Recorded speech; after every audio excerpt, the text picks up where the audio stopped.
Perhatian! Video ini mengandung binatang berkaki banyak. Video ini adalah remake dari video lama. Beberapa scene masih ada, dan tentu saja ada penambahan materi yang belum sempat dibahas di video sebelumnya. Jika kamu gelian, tapi ingin tahu informasi tentang binatang ini, jangan memaksakan lihat videonya. Cukup dengerin suara saya saja sambil scroll kolom komentar. Kebanyakan dari kita akan bergidik saat melihat binatang ini. Jijik, takut, dan geli. Itu hanya beberapa perasaan yang bisa diwakilkan dengan kata-kata. Bahkan yang memelihara aja belum tentu berani sama mereka. Karena gigitan mereka bukan bahan bercanda. Tapi meskipun demikian, binatang ini tidak akan menyerang jika tidak terganggu. Dan karena itulah mereka memilih untuk hidup di tempat yang gelap dan lembab. Cenderung menghindari manusia. Jadi kecuali kamu apes, kamu gak akan bertemu sama mereka. Tapi tetap aja, setiap kali melihat mereka, rasa ketidaknyamanan seakan merayap di permukaan kulit kita. Oke. Kencangkan nyali kamu, lemaskan pundak kamu, dan tebalkan kulit kamu. Karena dalam video kali ini, kita akan membahas lipan atau kelabang beserta keluarganya.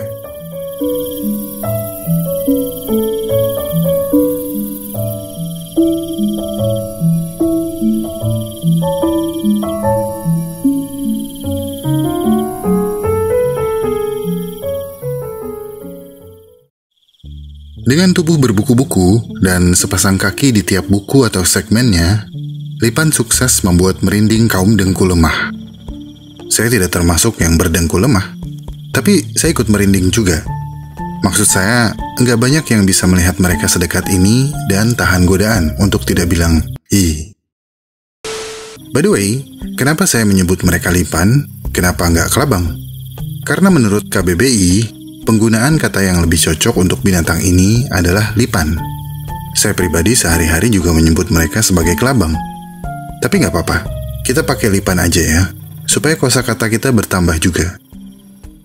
Tapi sebelum kita lanjut, saya ingin berterima kasih kepada teman-teman yang sudah support Alam Semenit lewat donasi di Saweria. Meamiu, Hamba Allah, Jangan Lupa Ngopi Bang, Perut Buncit, KN Kuda Laut 403, Binar Akasha, Pacar Najla, Semoga Lulus CPNS, Amin, Wehipin, Jangan Parkir Mobil di Depan Rumah, Bait Dream, NTK Ikan Kapala Tima, Encus, I Love You Istriku Dini Gaisani, Arale, Akmal 28 Channel, Giwa, Ananda Vicky, Bang Bahas Ikan Predator, Jangan Buang Sampah Sembarangan, Kayu Mati, ILY Fani Alvinda, Belanja di Warung Ucok Aja, I Love You Selvia, Om Burhan Tampan, Udin Anaknya Rusito, Bang Bahas Komododong, Disnaker.id, Doakan Aku Punya Anak, W3, Bang Makasih Bang, Alul Alas, Bojamu 78, Look Stay Here Bro, Gila Alam Semenit effortnya, Ovio Fagus Hana, @Beat Cyclop, No Name, Clee Failure, I Love You Awang, Denny Wijaya Jaya, Denden Paling Ganteng, Takada Kuota, Terima Kasih Alam Semenit, Krista Yudi, M Zato Praba Putra, Saya Sapol, Umamin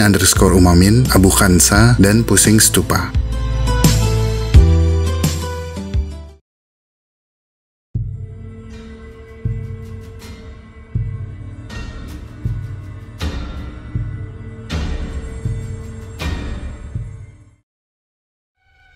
Tadi saya bilang lipan memiliki tubuh berbuku-buku. Ciri tubuh ini adalah ciri khusus yang dimiliki binatang dalam film Arthropoda. Lipan masuk ke dalam subfilum Myriapoda, di mana semua binatang berkaki banyak dikelompokkan. Banyak yang mengira kalau kaki seribu atau luwing adalah lipan. Ini adalah kesalahan yang umum dan cukup dimaklumi, karena mereka memang memiliki penampilan yang mirip, seperti warkop dan warkopi. Untuk mata awam, mereka terlihat mirip. Tapi di mata orang yang terbiasa, mereka tidak mirip. Tapi ada miripnya. Ya kira-kira begitulah. Dalam subfilum Myriapoda, luwing atau kaki seribu termasuk ke dalam kelas Diplopoda, sementara lipan membentuk kelas Kilopoda. Tidak seperti luwing yang memakan sisa-sisa tumbuhan, lipan adalah predator berbisa yang bergerak cepat. Kebanyakan dari mereka nokturnal atau aktif di malam hari. Ada sekitar 3.300 spesies lipan yang diketahui, mulai dari Nanarup hoffmanni yang kecil, yang panjangnya kurang dari 12 mm, hingga Scolopendra gigantea, yang sesuai namanya, memiliki ukuran raksasa yang bisa tumbuh hingga lebih dari 30 cm. Mereka ditemukan di hampir seluruh benua, kecuali Antartika. Daerah dengan iklim hangat dan sedang adalah daerah di mana kerabat lipan hidup dengan keragaman terbanyak. Tidak banyak yang bisa kita bahas dari anatomi lipan. Tubuh berbuku mereka umumnya memanjang dengan sepasang kaki di tiap segmennya. Dan pada bagian depan terdapat kepala plus sepasang antena dan sepasang kaki yang dimodifikasi menjadi forcipiol. Forcipiol adalah fitur unik yang hanya ditemukan pada lipan dan tidak pada arthropoda lainnya. Forcipiol adalah modifikasi dari sepasang kaki pertama atau maxilliped menjadi organ penjepit yang terletak tepat di belakang kepala. Forcipiol ini bukanlah taring mereka ataupun organ dalam mulut lipan. Jadi secara teknis, lipan menyengat dengan kakinya, bukan dengan taringnya. Kaki tajam alias forcipiol inilah yang berperan besar untuk menangkap mangsa, menyuntikkan bisa, dan mencengkram erat mangsa yang ditangkap. Dan di sepanjang tabung forcipiol adalah di mana kelenjar bisa memproduksi ramuan bisa mereka yang mematikan. Mereka umumnya memiliki jumlah segmen tubuh yang ganjil, dengan sepasang kaki di setiap segmennya. Setiap pasangan kaki berukuran sedikit lebih panjang dari kaki-kaki di depannya. Ini supaya mereka nggak keserimpet dan memudahkan mereka saat berjalan cepat. Pada beberapa spesies, sepasang kaki terakhir mungkin berukuran 2 kali lebih panjang dari kaki-kaki depannya. Pada segmen terakhir terdapat telson dan bukaan organ reproduksi.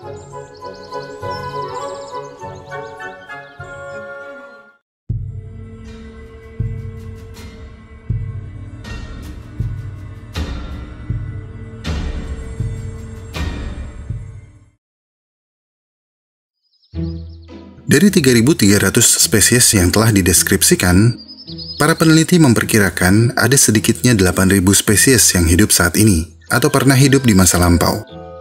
Mereka memiliki jangkauan habitat yang luas dan kerap ditemukan di berbagai habitat terestrial, mulai dari hutan hujan tropis yang basah dan becek, hingga habitat gurun yang kering kerontang. Lipan membutuhkan mikrohabitat yang lembab, karena mereka tidak memiliki kutikula berlapis lilin seperti serangga dan arachnida. Trakea mereka pun tidak memiliki katup, sehingga menyebabkan mereka cepat kehilangan air. Oleh karena itu, mereka seringkali ditemukan di bawah tanah, di bawah daun yang membusuk, di bawah batu, di bawah kayu mati, atau di dalam batang kayu. Sebagai predator, lipan sangat menggunakan antena mereka untuk mencari mangsanya. Saluran pencernaan mereka berbentuk tabung sederhana, dengan kelenjar pencernaan yang melekat pada bagian mulut. Seperti serangga, lipan bernafas melalui sistem trakea, biasanya dengan satu lubang atau spirakel pada setiap segmen tubuh. Mereka mengeluarkan limbah atau melalui sepasang tubulus malvegi.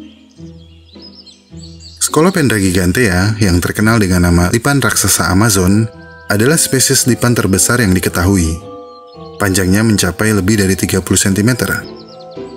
Mereka diketahui memakan kadal, katak, burung, tikus, bahkan kelelawar, serta laba-laba. Tapi tenang, nggak semua lipan berukuran jumbo seperti Scolopendra gigantea. Ukuran umum mereka berkisar dari sekitar 1 cm hingga sekitar 15 cm. Mayoritas ukuran tubuh mereka adalah sepanjang 10 cm.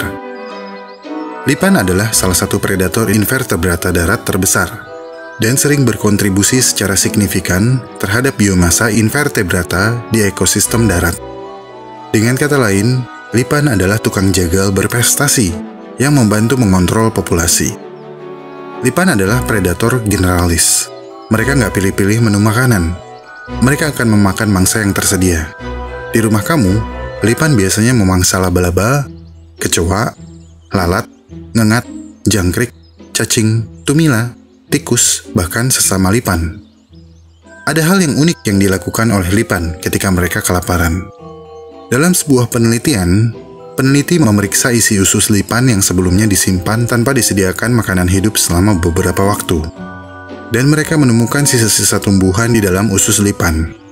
Penelitian ini menunjukkan kalau lipan akan memakan bahan nabati ketika mereka kelaparan. Seperti anak kos ya, awal bulan makanannya banyak pilihan, tapi pada akhir bulan makanannya dalam bungkusan.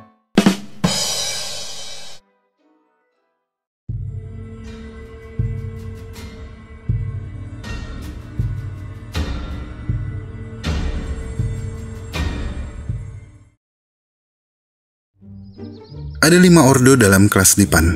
Di antaranya adalah Scutigeromorpha, Lithobiomorpha, Craterostigmomorpha, Geophilimorpha, dan Scolopendromorpha. Mari kita bahas satu persatu. Ordo yang paling umum adalah Scutigeromorpha. Ini adalah lipan rumah. Yang sering kamu lihat mungkin adalah Scutigera coleoptrata. Jenis lipan ini bergerak sangat cepat. Kecepatan mereka sekitar 40 cm per detik. Mereka memiliki bentuk yang paling berbeda dari lipan lain, karena setiap pasang kakinya jauh lebih panjang dari kaki-kaki di depannya. Dan sepasang kaki terakhir mereka bisa 2 kali lebih panjang dari kaki-kaki lainnya. Kaki panjang ini adalah hasil dari proses molting mereka. Mereka mendapatkan kaki yang lebih panjang saat mereka melewati beberapa tahap metamorfosis tidak sempurna. Segmen tubuh mereka bertambah setiap kali selesai molting. Dan mereka memiliki 15 segmen tubuh saat mereka dewasa. Yang ada di rumah kamu mungkin kecil, lucu, dan imut, karena memanfaatkan celah-celah sempit di rumah kamu. Tapi saudara mereka yang tinggal di gua yang lembab lebih lucu lagi, karena mereka berukuran jauh lebih besar. Ini adalah Giant Scutigera atau lipan gua raksasa. Gimana? Lucu bukan? Ada 3 famili dalam ordo Scutigeromorpha, yaitu Celiodidae, Scutigeridae, dan Scutigerinidae. Ordo kedua adalah Lithobiomorpha.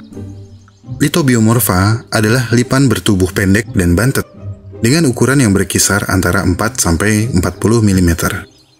Lipan dewasa memiliki 15 pasang kaki dan 18 segmen tubuh. Lithobiomorpha juga dikenal sebagai lipan batu, karena lipan jenis ini seringkali ditemukan ngadem di bawah batu. Kelompok lipan ini telah kehilangan mata majemuk mereka, dan terkadang tidak memiliki mata sama sekali. Namun beberapa spesies diketahui memiliki satu ocellus atau sekelompok ocelli. Setiap segmen tubuh mereka memiliki tergit yang terpisah. Tergit atau tergite adalah lempengan kutikula yang menutupi tubuh bagian atas mereka. Ada 2 famili dalam ordo ini, yaitu Henicopidae dan Lithobiidae. Ordo ketiga adalah yang paling tua dan paling sedikit keragamannya, Craterostigmomorpha. Ordo ini hanya memiliki 2 spesies. Yang keduanya berada dalam genus Craterostigmus. Jangkauan geografis mereka terbatas pada wilayah Tasmania dan Selandia Baru.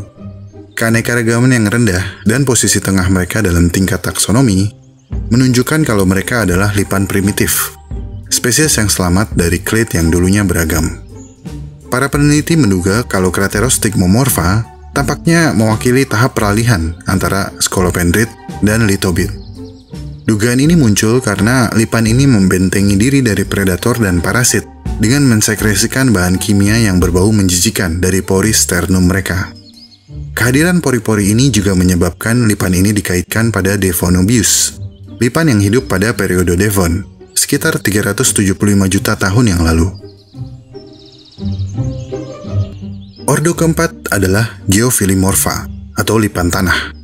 Ordo lipan ini adalah ordo yang paling beragam, dan mereka juga memiliki jumlah kaki terbanyak. Seperti Himantarium gabrielis misalnya.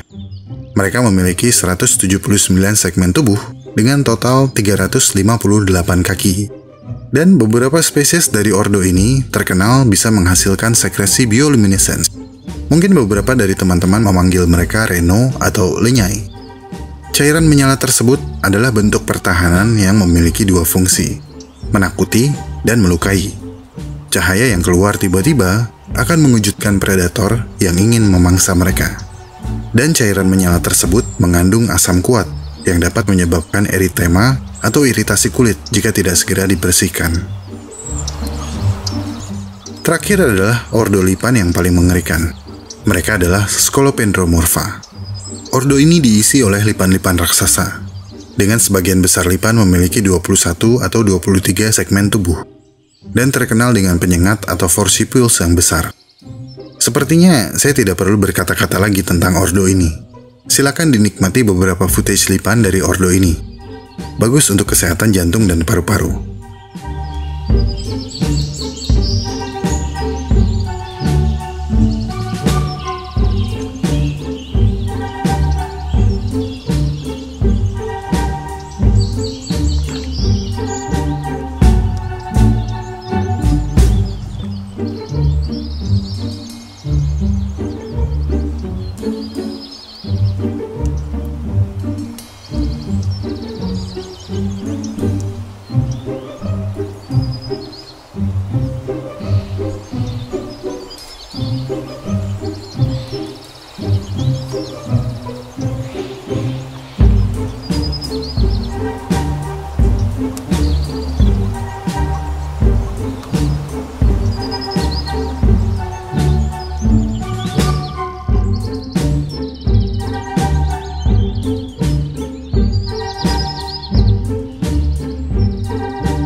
Penglihatan lipan umumnya tidak terlalu bagus. Mata menjemuk mereka terkadang hanya terdiri dari sejumlah mata sederhana yang disebut ocelli. Mata sederhana ini hanya bisa membedakan antara terang dan gelap. Antena mereka lah yang menjadi penuntun mereka untuk menuju ke jalan yang benar.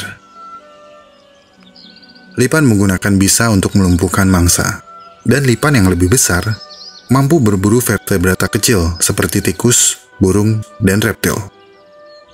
Mereka adalah pemburu oportunistik dan akan memakan apapun yang bisa mereka dapatkan.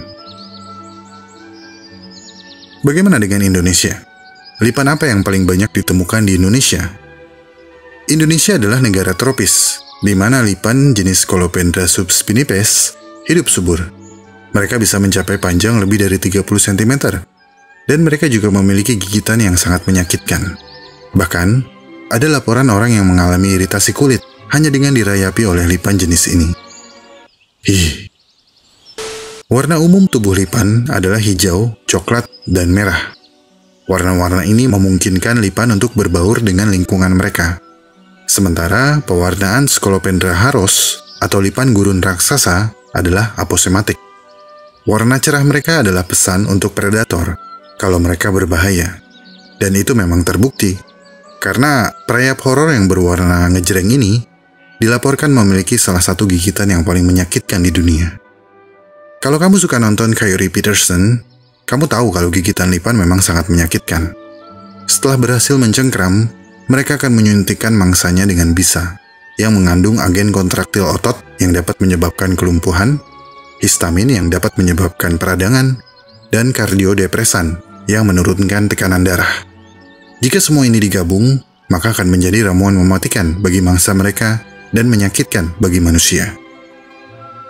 Segera pergi ke dokter jika kamu digigit oleh lipan, karena komplikasi dari gigitan lipan dapat terjadi akibat infeksi atau kerusakan pada kulit dan jaringan tempat gigitan terjadi.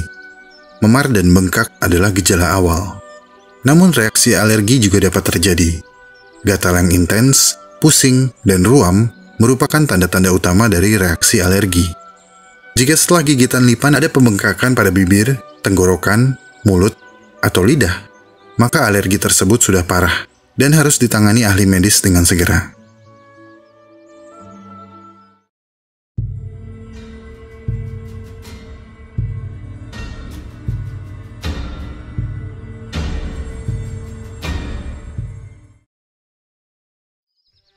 Reproduksi pada lipan tidak melibatkan kopulasi atau perkawinan. Jika datang masa kawin, lipan jantan akan meninggalkan spermatofor di tanah, yang kemudian akan diambil lipan betina untuk menghamili dirinya. Setelah pembuahan, beberapa lipan memiliki cara yang berbeda untuk merawat telur dan anak-anak mereka. Secara umum, lipan akan mengubur telurnya di tanah atau ruang lembab untuk menjaga telur mereka dari pemangsa. Tapi ternyata, Scolopendromorpha dan Geophilimorpha adalah orang tua yang sangat teladan. Betina akan menjaga dengan baik telur-telur mereka, membersihkannya dengan menjilati mereka agar bebas dari fungi. Karena tanpa perawatan induk betina, telur-telur akan cepat mati karena dikonsumsi oleh fungi. Beberapa induk dari spesies yang berbeda akan menunggu anaknya hingga siap meninggalkan sarang. Beberapa induk akan memakan anaknya jika mereka lapar. Beberapa spesies diketahui bersifat matrifagi, yang artinya anak-anaknya akan memakan tubuh induknya. Setelah menetas, akan butuh beberapa tahun lagi bagi lipan untuk mencapai kematangan seksual. Lipan juga merupakan salah satu kelas invertebrata dengan masa hidup terpanjang. Di penangkaran, beberapa spesies dapat hidup hingga 10 tahun. Dan karena inilah banyak manusia yang menjadikan lipan sebagai hewan peliharaan. Tapi di alam liar, umur mereka lebih pendek, karena lipan adalah mangsa lezat bagi berbagai macam binatang, seperti burung, mamalia kecil, reptil, dan binatang lain yang sanggup melawan mereka. Serta manusia. Karena apa sih yang gak kita makan?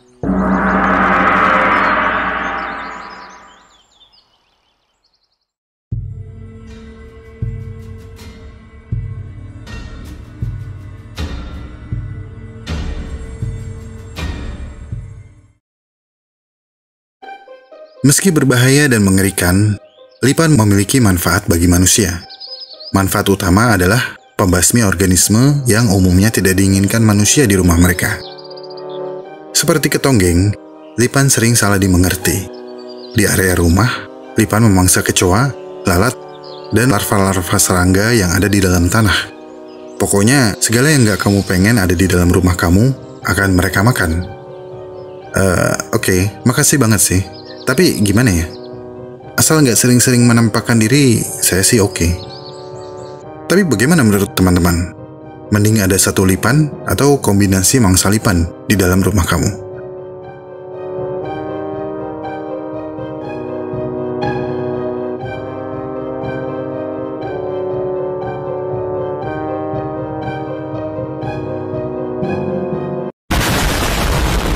Dari sisi medis, lipan telah digunakan selama ratusan tahun dalam pengobatan tradisional Tiongkok untuk mengobati banyak penyakit, seperti hemiplegia akibat stroke, epilepsi, apopleksi, batuk rejan, tetanus, luka bakar, TBC, serta penyakit mukokutan.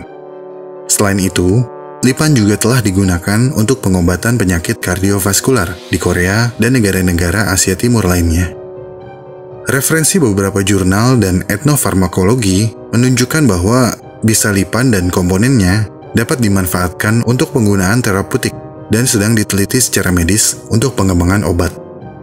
Pada spesies yang menggali tanah, lipan dapat membantu kesuburan tanah karena aktivitas menggalinya menjadikan tanah mendapatkan pasokan oksigen.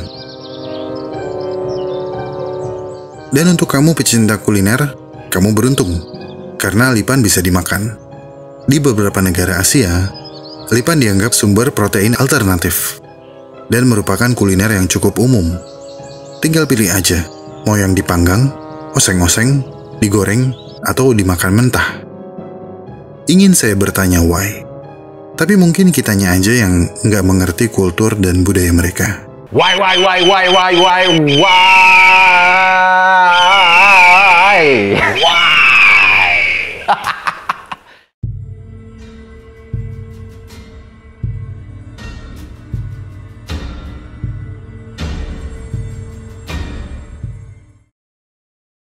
Meskipun sering dibunuh karena ketakutan, dikorbankan demi pengobatan, atau dimakan karena kelezatan, untungnya keturunan lipan dan keluarganya tidak rentan.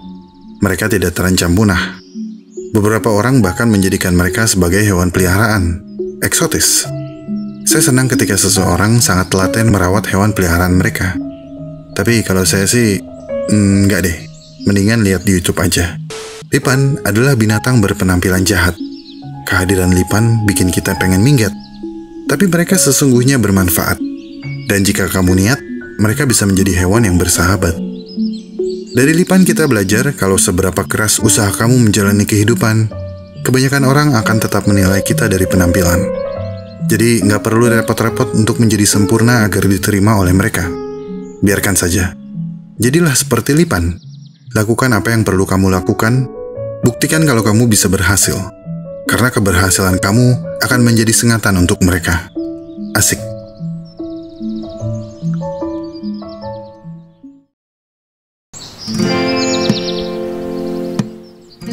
Terima kasih telah menonton sampai menit ini. Saya sangat-sangat menghargai segala support yang teman-teman berikan kepada Alam Semenit. Jika ingin tahu lebih banyak tentang subjek pembahasan dalam video ini, cek deskripsi video. Di sana teman-teman bisa menemukan segala jurnal, literatur, dan referensi saya dalam menyusun naskah. Kepada teman-teman yang baru subscribe, selamat bergabung. Semoga apa yang disajikan Alam Semenit dapat membawa manfaat bagi kita semua. Jika suka dengan pembahasan dari Alam Semenit, like video ini dan share. Karena like dan share dari kamu akan membantu perkembangan channel ini.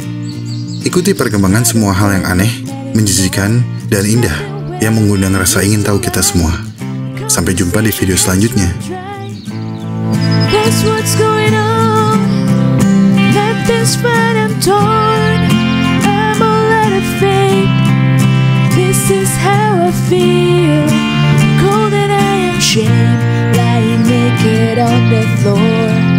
Illusion never changed into something real. Wide awake and I can see the perfect sky is torn. You're a little late, I'm already done.